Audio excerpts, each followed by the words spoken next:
اللہ کا خوف نہیں، تقوی والی زندگی نہیں، تو ایک دوسرے کے حقوق کی پامالی ہوگی۔ اس وجہ سے نکاح کے موقع پر جو خطبہ پڑھا جاتا ہے اس میں بار بار کہا جاتا ہے اتقوا اللہ اتقوا اللہ، اے ایمان والو تم اللہ سے ڈرو، اللہ کا خوف دل میں پیدا کرو۔ نکاح کے بعد بہت سارے حقوق ایسے ہوتے ہیں جو شوہر پر بیوی کی طرف سے آئے، اور بہت سارے حقوق ایسے ہیں جو بیوی پر شوہر کی طرف سے آئے۔ ضرورت اس بات کی ہے، لیکن ہمارا مزاج اور پوری امت کا مزاج کیا بن گیا ہے کہ ہم یہ معلوم کرتے ہیں کہ میرے حقوق کن کن لوگوں پر کیا کیا ہیں اور وہ ادا کر رہا ہے یا نہیں۔ حالانکہ اگر ہمارے حقوق کو دوسروں نے ادا نہیں کیا، کل قیامت کے دن اس کے بارے میں کوئی پوچھ نہیں ہوگی، لیکن میرے ذمے دوسروں کے جو حقوق ہیں اگر ہم نے ادا نہیں کیا اس کے بارے میں قیامت کے دن پوچھیں گے اور دنیا میں بھی گرفت ہو سکتی ہے۔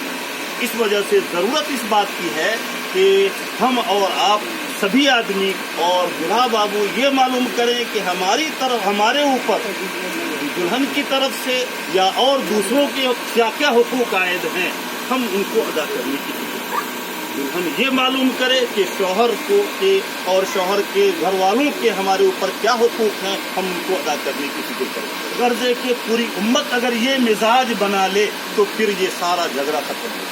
اللہ تعالیٰ ہمیں اور آپ کو اس کی توفیق عطا فرمائے۔ اسی مناسبت سے خاص طور سے اتقوا اللہ، بار بار اتقوا اللہ کا حکم دیا جا رہا ہے خطبہ نکاح، کہ اپنے اندر تقوی والی زندگی اختیار کریں۔ تقوی کا مطلب کیا ہے؟ تقوی کا مطلب یہ ہے کہ اس بات کا استحضار ہو کہ چاہے ہم دنیا دیکھیں یا نہ دیکھیں، دنیا والے دیکھیں یا نہ دیکھیں، اللہ تعالیٰ ہمارے ایک ایک عمل کو دیکھ رہا ہے۔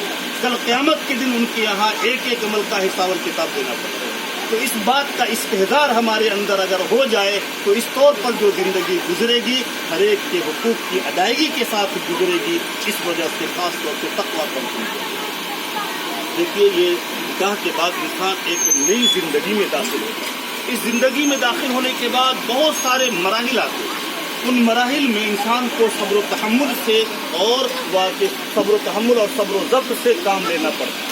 بہت سی مرتبہ ایسا بھی آتا ہے کہ انسان جذبات سے مغلوب ہو جاتا ہے، لیکن اگر اپنے غصے پر قابو پا لے اللہ تعالیٰ اس کی وجہ سے بے شمار اجر و انعام عطا فرماتے ہیں، دنیا میں بھی اس کا بدلہ دیتے ہیں اور مرنے کے بعد بھی دیتے ہیں۔ قاری صدیق صاحب بادوی نور اللہ مرقدہ کی ایک کتاب ہے تحفہ نکاح، اس میں ایک واقعہ لکھا ہے۔